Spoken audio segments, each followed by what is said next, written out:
কি সুন্দর দেখেন, ইসলাম বোঝা কত সহজ। ওয়াজকুর রাব্বাকা ফি নাফসিকা তাদাররুআ ওয়া খাইফা, গোপনে জিকির করো, ভদ্রতার সাথে বিনয়ের সাথে জিকির করো। ওয়ালা তাকুম মিনাল গাফিলিন দুনাল জাহারি মিনাল কওল, চিৎকার চেঁচামেচি করে জিকির করো না।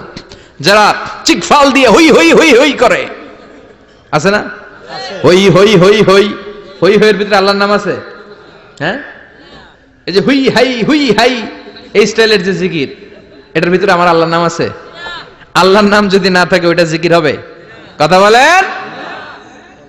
বিষ্ণু বললেন খবরদার, চিৎকার চেঁচামেচি করে লাফালাফি করে যারা জিকিরি করে এরা মনে করে আল্লাহ কানে শোনে না। কথা বলেন। আপনি গোপনেও আল্লাহর ডাকলে আপনার ডাকে সাড়া দিবে কে? এজন্য রাব্বুল আলামিন বলেন ফাযকুরুনি আযকুরকুম ওয়াশকুরুলি ওয়ালা তাকফুরুন। বান্দা আমার জিকির তোমরা করো, আমিও তোমাদের জিকির করব, ঠিক কি না? আমরা যদি আল্লাহর জিকির করি আমাদেরও জিকির করে কে? সুবহানাল্লাহ কইবেন না? আমরা আল্লাহর জিকির করে, আল্লাহ নাকি আমাদের জিকির করে, জানো তো না কথা এটা। আবার হাদিসে কুদসিতে আল্লাহ বললেন ফাইন যাকারানি ফি নাফসি যাকারতুহু ফি নাফসি, আমার বান্দা যদি একা একা আমার জিকির করে আমি আমার বান্দার একা একা স্মরণ করি। ওয়া ইন যাকারানি ফি মালাইন যাকারতুহু ফি মালাইন খায়রিম মিনহু, এরকম মহা সম্মেলন করে যদি কেউ আমি আল্লাহর জিকির করে আমি এর চেয়েও বড় মহা সম্মেলন ফেরেশতাদেরকে নিয়ে করে আমার বান্দারে স্মরণ করি। ওয়া ইন তাকাররাবা ইলাইয়া শিবরান তাকাররাবতু ইলাইহি যিরাআন, আমার বান্দা যদি আমার দিকে এক বিঘত আসতে চায় আমি আমার বান্দার দিকে এক হাত এগিয়ে যাই। আমার বান্দা যদি আমার দিকে এক হাত আসতে চায় আমি আমার বান্দার দিকে দুই হাত যাই। ওয়া ইন আতানি ইয়ামশি আতাইতুহু হারওয়ালা, আমার বান্দা যদি আমার দিকে হেঁটে হেঁটে আসতে চায় আমি আমার বান্দার দিকে দৌড়ে দৌড়ে যাই। সুবহানাল্লাহ পড়েন। এজন্য বিশ্বনবী বলেন লা ইয়াজালু লিসানুকা রাতবাম মিন যিকরিল্লাহ, আল্লাহর জিকির দিয়ে জিহ্বাটারে ভিজিয়ে রাখবা। কার কথা? চিল্লায় বলেন কার কথা? সবসময় আল্লাহর জিকির করতে রাজি আছেন তো? সবচেয়ে শ্রেষ্ঠ জিকির বিশ্বনবী বললেন আফদালু যিকরি লা ইলাহা ইল্লাল্লাহ, লা ইলাহা লা ইলাহা ইল্লাল্লাহু মুহাম্মাদুর রাসূলুল্লাহ সাল্লাল্লাহু, সবচাইতে শ্রেষ্ঠ জিকির লা ইলাহা, এর চেয়ে শ্রেষ্ঠ জিকির আছে? কথা বলেন।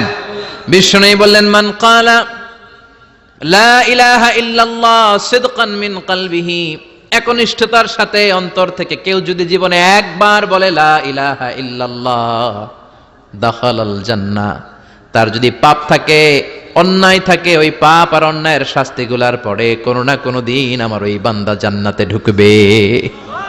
একবার যদি খালিসান মিন কলবিহি সে পড়ে লা ইলাহা ইল্লাল্লাহ, তার জন্য জান্নাতকে অবধারিত করে দিয়েছে কে? আবার এটার নাম আল্লাহ দিয়েছে কালিমায়ে, কথা বলেন। দরাবাল্লাহু মাসালান কালিমাতান তাইয়িবাতান কাশাজারাতিন তাইয়িবাতিন আসলুহা সাবিতুন ওয়া ফারউহা ফিস সামা। সুবহানাল্লাহ। পবিত্র বাণী এটা কালিমায়ে তাইয়িবা। আবু সাঈদ আল খুদরি থেকে বর্ণিত, মুস্তাদরাকে হাকিম আর সহিহ ইবনে হিব্বানে এসেছে, বিশ্বনবী বলেন মুসা আলাইহিস সালাম আল্লাহর একবার প্রশ্ন করলেন ইয়া রাব আল্লিমনি দুআন আদউ বিহি, আপনি আমার এমন একটা জিকির শিক্ষা দেন যেই জিকির দিয়ে আমি শুধু আপনার জিকির করব, কেউ এই জিকির করতে পারবে না। এই জিকির জানবো শুধু আমি আর জানবেন কথা কোন? প্রশ্ন করছে কে? হ্যাঁ, কাকে করেছে? আল্লাহ এমন একটা জিকির শিখান যেই জিকির কেউ জানে না আমি জানবো, আর ওই জিকির দিয়ে প্রাণ ভরে আপনারে ডাকবো। আল্লাহ বললেন মুসা পড়ো লা ইলাহা লা ইলাহা ইল্লাল্লাহু মুহাম্মাদুর রাসূলুল্লাহ। মুসা আলাইহিস সালাম বললেন আল্লাহ চাইলাম কি, কইলেন কি? লা ইলাহা তো জাতীয় জিকির, এটা তো আন্তর্জাতিক জিকির, এটা জানে না এমন কেউ নাই, এমনকি হিন্দু ভাইরাও জানে। কথা কন। আল্লাহ আমি তো চাইছিলাম এক্সক্লুসিভ, এক্সক্লুসিভ আমার জন্য স্পেশাল, এর চেয়ে সুন্দর আর কেউ জানবে না, এত সুন্দর একটা জিকির আপনি দিবেন, এটা আমি ডাকবো আপনারে আর আপনি শুনবেন। আল্লাহ বললেন মুসা এর চেয়ে দামি আমার কাছে নাই। লাউ তাদউ লা ইলাহা ইল্লাল্লাহ ফি কাফফা, লা ইলাহা রে যদি মুসা এক পাল্লায় রেখে দাও, ওয়াস সামাওয়াতু সাবউ ওয়াল আরদিন, সাত আকাশ সাত জমিন যদি আরেক পাল্লায় রেখে দাও, লা ইলাহা এক পাল্লায়, সাত আকাশ সাত জমিন আরেক পাল্লায় ওজন যদি দাও, লা রাজাহাত কাফফাতু লা ইলাহা ইল্লাল্লাহ, মুসা দেখবা মুহূর্তের মধ্যে লা ইলাহা ইল্লাল্লাহর পাল্লা ভারী হয়ে গেছে। সাত আকাশ সাত জমিন এক পাল্লায়, শুধু লা ইলাহা ইল্লাল্লাহর এক পাল্লায় মুহূর্তে লা ইলাহার পাল্লাটারে ভারী করে দিবে কে? এটা বিপ্লবী বাণী। আমরা এটার ভিক্ষার মধ্যে লাগাইছি। এখন ভিক্ষা করার সময় লা ইলাহা আছে না নাই? একটা টাকা দিয়া যান আমি গরিব ইনসান, আখিরাতে সওয়াব পাইবেন পাহাড় সমান। একটা টাকা দিয়া যান আমি গরিব ইনসান, আছে না নাই? জুমার নামাজের সময় ভিক্ষা করে একটা টাকা দিয়া যান আর লা ইলাহার জিকির লগে, আছে না নাই? এটা আমরা ভিক্ষার জিকির বানাইছি। এটা তো বিপ্লবী বাণী। এই বাণীর পক্ষে যারা, তারা ন্যায় আর সত্যের পক্ষে চিল্লায় বলেন ঠিক কিনা? এই বাণীতে যারা বিশ্বাস করে তারা এক আল্লাহর সামনে মাথা নত করে দেয়। গোটা পৃথিবীর কোন শক্তির সামনে ওই মাথা নত হয় না, ঠিক কিনা? এই লা ইলাহা যারা আমরা মানি, আল্লাহ ছাড়া কারো সামনে মাথা নত করব? কোন শক্তি আমাদের মাথা নত করাতে পারে?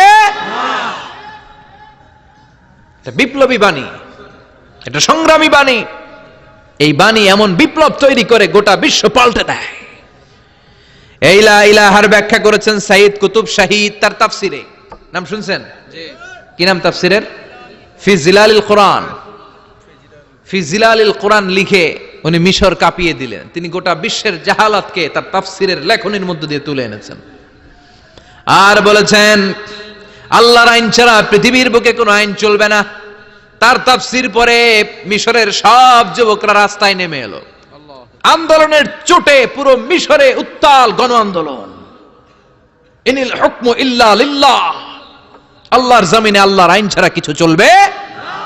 পুরো মিশর টালমাটাল, সরকার টালমাটাল। সরকার প্রধান ছিল জামাল আব্দুল নাসের। কয়টারে জেলে ভর? কথা কন, হকের কথা বললেই জেলখানা আছে না নাই?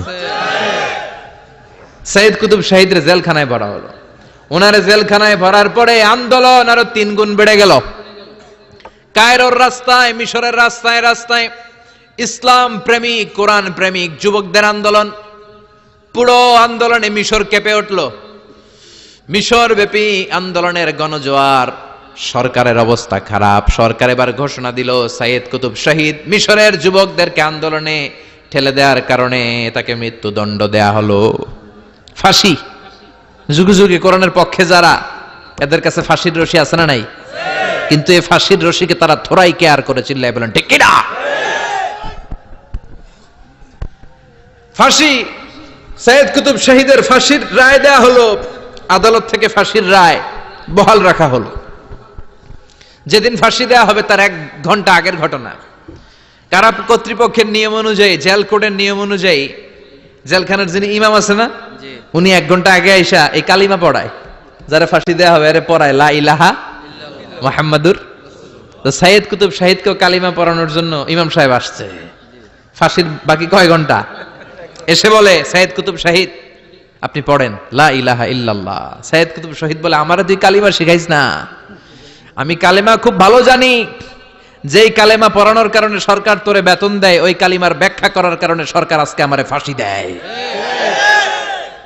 তুই কালিমা পড়াস, তোরে টাকার বান্ডিল দেয়, আমি কালিমার ব্যাখ্যা করার কারণে ফাঁসির মঞ্চে দাঁড়াই। চিল্লায় বলেন ঠিক কিনা? তার মানে তোর কালিমা আমার কালিমা এক কালিমা না। এই 2 কালিমার মধ্যে পার্থক্য আছে না নাই? তোর ইমানি চেতনা আমার ইমানি চেতনা এক ইমানি চেতনা নয়। তোরে টাকা দেয়, আমারে ফাঁসি দেয়, তার মানে 2 চেতনা আলাদা। চিল্লায় বলো ঠিক কিনা? এজন্য আল্লাহ ডেকে বললেন গোলাম, এটা বিপ্লবী বাণী।